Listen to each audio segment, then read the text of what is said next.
देखिए, exit poll हो या ओपिनियन पोल हो, उसका पर क्या बात करना है। अपना अपना एक तंत्र होता है, एजेंसी होती है, काम करती है, सैंपल सर्वे लिए जाते हैं। लेकिन कांग्रेस पार्टी के अच्छे दिन आ रहे हैं और आ गए हैं, ये कहने के लिए कोई ओपिनियन पोल और एग्जिट पोल की जरूरत नहीं है। कांग्रेस पार्टी का विजय यानी इंडिया अलायंस का विजय, मैं ये मानता हूँ। चाहे बहुत सी जो पॉलिटिकल पार्टी इंडिया अलायंस की है जो इस राज्य में चुनाव नहीं लड़ रही है, लेकिन कांग्रेस पार्टी है, सबसे बड़ी राष्ट्रीय पार्टी है, वो अगर चुनाव जीत रही है तो उसका मतलब है इंडिया अलायंस चुनाव जीत रही है।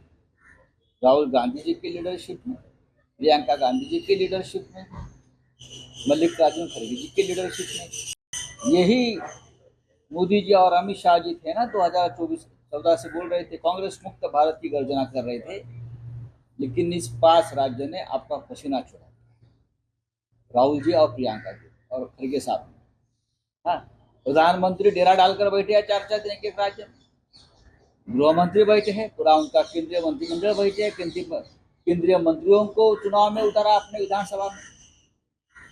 इसका मतलब है 2024 की दिशा और दशा क्या है बीजेपी की, ये स्पष्ट रूप से आपको 5 राज्यों के चुनाव से दिखेगा। मुझे पूरा विश्वास है, मैं एग्जिट पोल पे नहीं जा रहा हूँ, मैं एग्जिट पोल पे नहीं जा रहा हूँ। ये कांटे की टक्कर होना, ये भी बीजेपी के लिए सबसे बड़ा खतरनाक खेल है।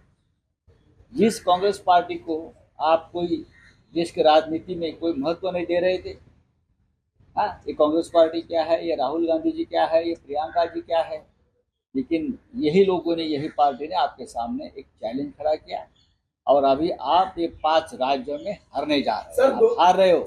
2024, 2004 के बाद 2004, 2009 के बाद 2009 में, हाँ, उसके बाद 2014 के बाद, 2019 के बाद, छोड़ दीजिए ना, मैं आज की बात कर रहा हूँ। मुझे पूरा विश्वास है, मैं शरद पवार साहब को अच्छी तरह से जानता हूँ, उनकी पुरोगामी प्रोग्रेसिव विचारधारा को जानता हूँ।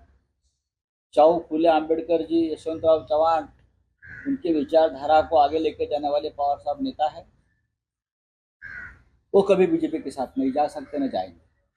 हाँ, अगर उनके साथियों ने उनके ऊपर कोई दबाव डाला होगा, उस वक्त जा रहे थे, लेकिन गए क्या? 2014 में समर्थन दिया, सरकार बनाई नहीं। राजनीति में ऐसे खेल होते हैं। 2019 में हमने सरकार बनाई उनके साथ, तो ये हम करने वाले थे, पवार साहब करने वाले थे, ये होने वाला था, तो छोड़ दीजिए। आज जमीन पर क्या है उसकी बात करो। आज पवार साहब एक ऐसे नेता है जमीन पर जो इंडिया अलायंस के मजबूत स्तंभ है, मोदी जी के खिलाफ खड़े हैं, उस विचारधारा के खिलाफ है।